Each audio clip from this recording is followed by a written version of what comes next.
Some people might recall some momentary buzz caused a couple of years ago by a particularly odd Morrowind mod. The file name was Jvk1166z.esp. It was never posted on any of the larger Elder Scrolls communities, usually just smaller boards and role-playing groups. I know in a few cases, rather than being posted, it was sent via PM or email to a chosen few. It was only up for a few days, to the best of my knowledge. It caused a buzz because it was a virus, or it seemed to be. If you tried to load the game with the mod active, it would hang at the initial load screen for a full hour and then crash to the desktop. If you let it get that far, your install of Morrowind, along with any save files you had, would become completely corrupted. Nobody could figure out what the mod was trying to do, since it couldn't be opened in the construction set. Eventually, warnings were distributed not to use it if you found it, and things died down. About a year later, in a mod board I used to frequent, someone popped up with the mod again. He said he was PM'd by a lurker who deleted his account immediately after sending.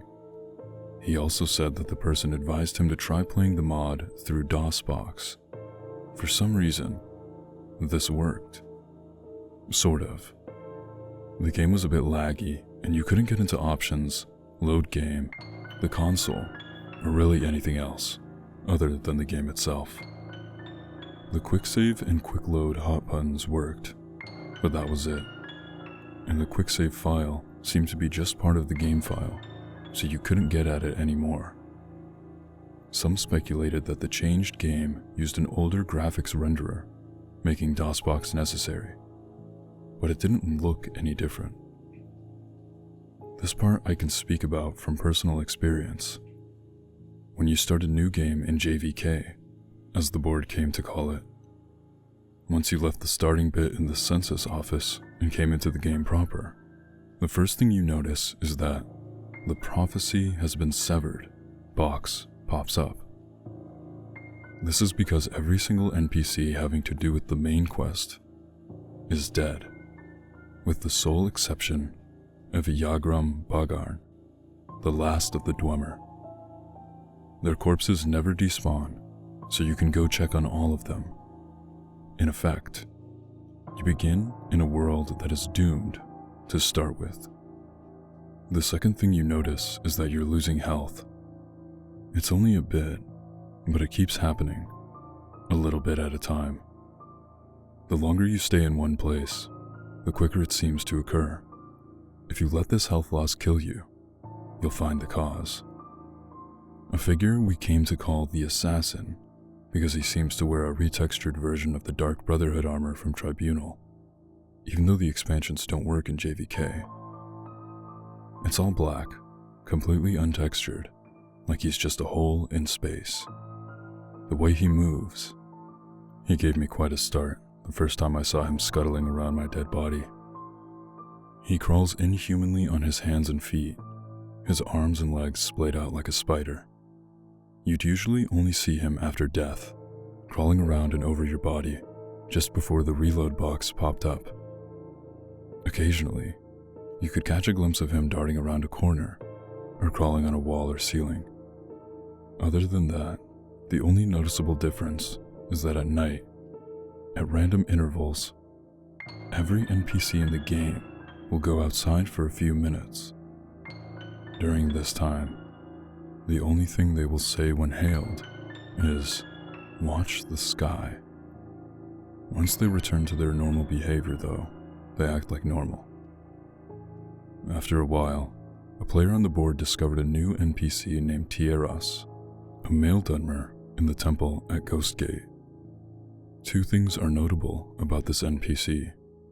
First is his robe, a unique article of clothing that was lovingly rendered with twinkling stars all across it, looking like a torn-off chunk of the night sky.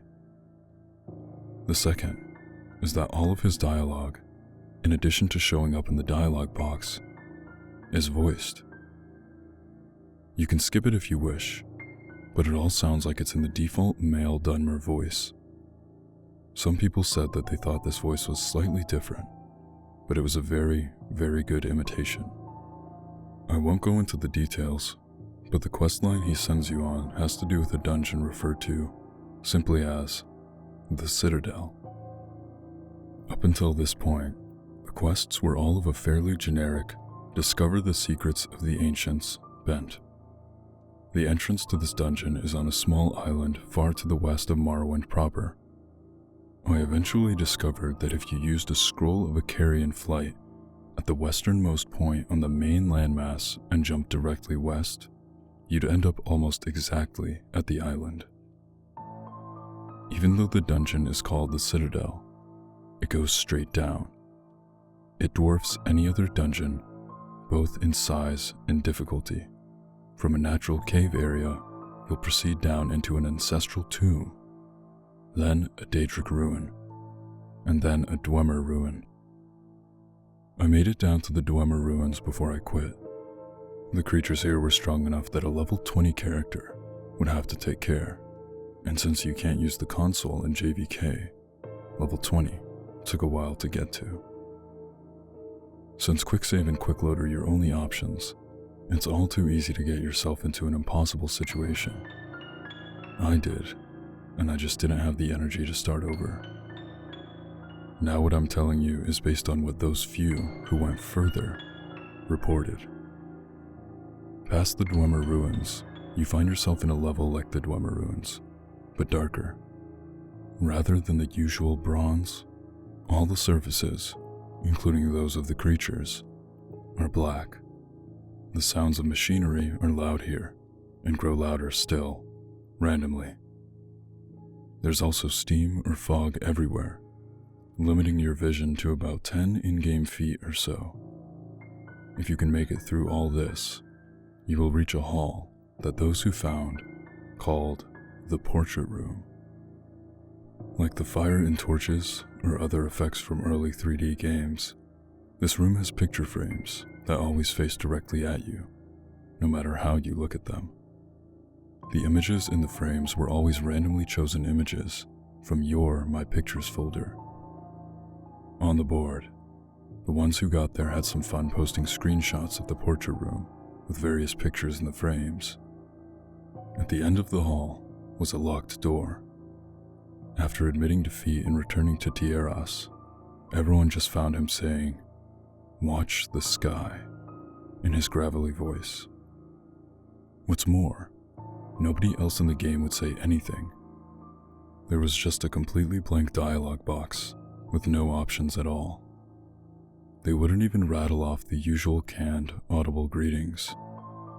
The only exception was at night.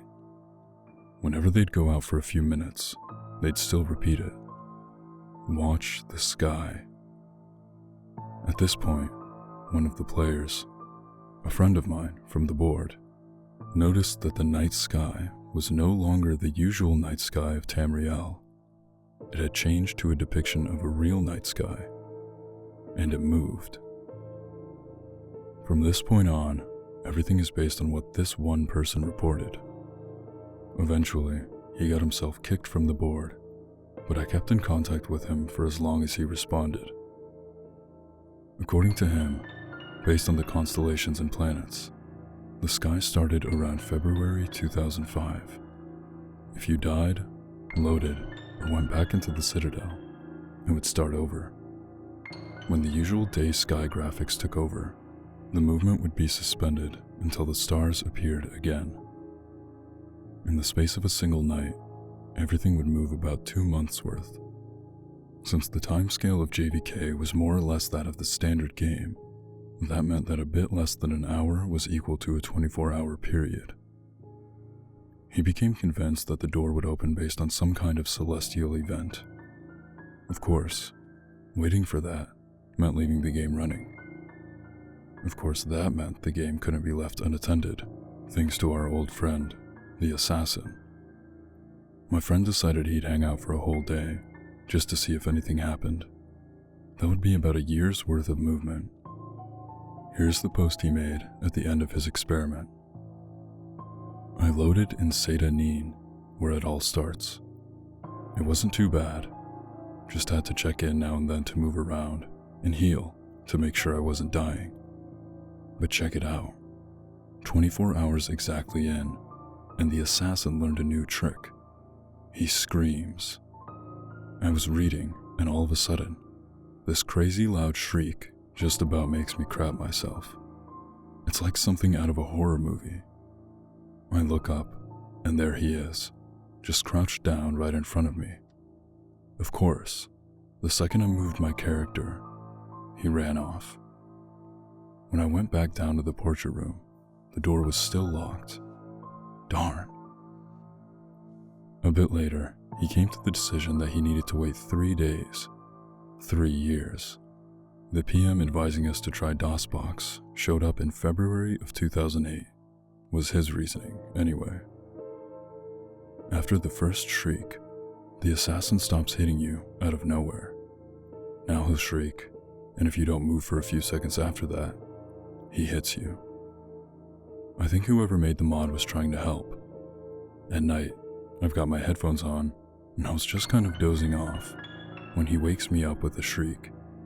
I jiggle the mouse, and I'm good. That post was 2 days in from his laptop. Once it was over, that is it. I'm so done. So, I wait. The 3 days, right?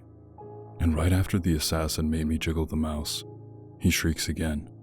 So I look, and everyone in town is outside. They're all saying, "Watch the sky." I don't see anything though. But then, the game starts getting dark. Like, really dark. I turn up the brightness all the way on my monitor, and I can still barely see. I can see other people in the game, little figures, running around in the distance, just running back and forth. If I try to get close, they run off. Now, I was trying to sleep, so the lights are off, and this is kind of creepy. I don't want to get up to turn on my light because I don't want to miss anything, but nothing happens. Eventually, I go back to the Citadel. It's still dark, and I have to swim, and the whole time I can see these guys swimming all around me, just barely there. I make it to the Citadel, and it's normal light inside, and I get worried. Sure enough, the portrait door is still closed. I go outside and it's all starting over. So that's it. I'm going to bed, and I'm done. The end. After that, 2 things happen. First, another of the people who got to the portrait room claimed that the assassin was showing up in his regular Morrowind game. Quick explanation. If you reinstalled Morrowind to a different folder, you could have a normal Morrowind install along with JVK. He himself chalked it up to an overactive imagination at first, but he reported a couple of really big scares with a black figure crawling right at him, or seeing it waiting for him just around a corner before scuttling off. Another of those who reached the portrait room started a regular Morrowind game, but never saw him for sure. It was just a couple of maybes, late at night, and always at a distance. The second is that my friend started getting really abusive and short-tempered on the board, though he stopped talking about JVK entirely. It got so bad that he was soon kicked. I didn't hear anything from him for a couple of weeks after that, so I sent him an email. This was part of his reply.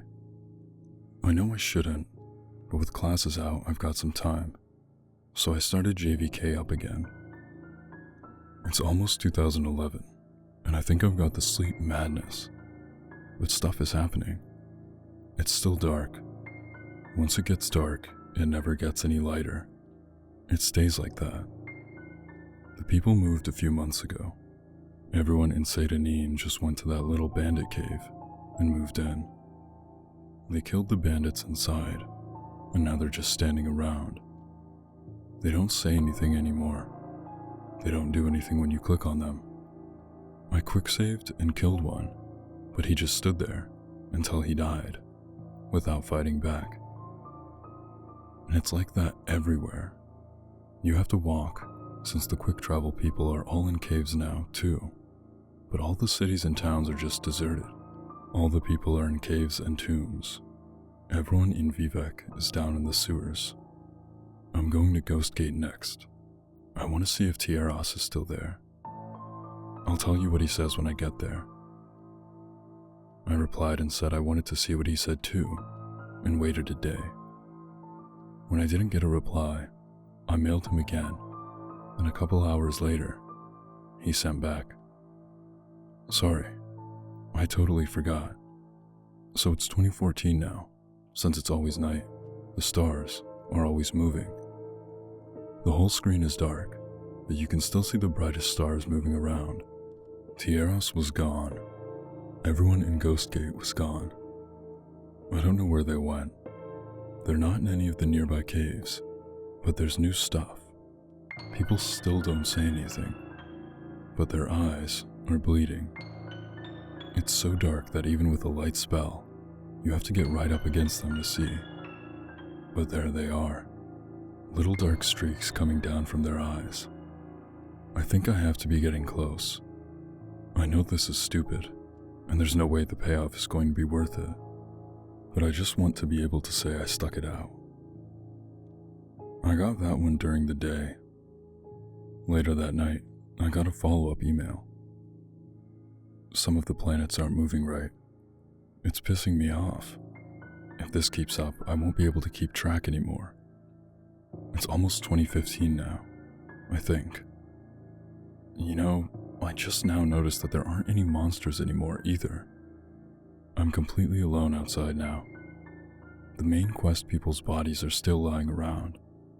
I went to check on them. I don't need headphones anymore, so I just leave them off. When he shrieks, it's like he's screaming right into my ear. I think I even kind of anticipate it. He's around a lot more now, a lot closer. He's different from the other people who started showing up. Remember? They keep running around, just where I can barely see them. I have to admit, it's kind of creepy at night. Sometimes, when I go to the bathroom, I swear I can see something out of the corner of my eye. I'm keeping all the lights on now. I sent him a letter, jokingly telling him to get some real sleep, and left it at that. 2 mornings later, I found this in my email. It was the last thing I got from him. After this, he stopped responding completely. I just got up from a messed up dream, I think. The assassin shrieked at me, and when I opened my eyes, he was right there, crouching over me. His arms and legs were longer, more like a spider's. I tried to push him away, but when I touched him, my hands just went inside, and I couldn't get them loose again, like he was made of tar or something. Then, I woke up. I thought. He was gone, but when I looked at the monitor, I wasn't where I was. I was in the Corpusarium with Yagram. For once, the light was okay, and I could see him all bloated on those mechanical spider legs. I sat down at the computer, and he started talking to me. Not in a box, but really talking to me in Tieros' voice. He knew things about me. He told me things that I never told anyone. Some things I totally forgot about.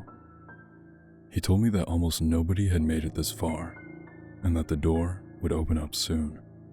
I just had to hang on a little while longer. He said I'd know when it was time. He said I might be the first one to see what was inside. And then I woke up for real, but I was at the computer. I still wasn't sure where I was.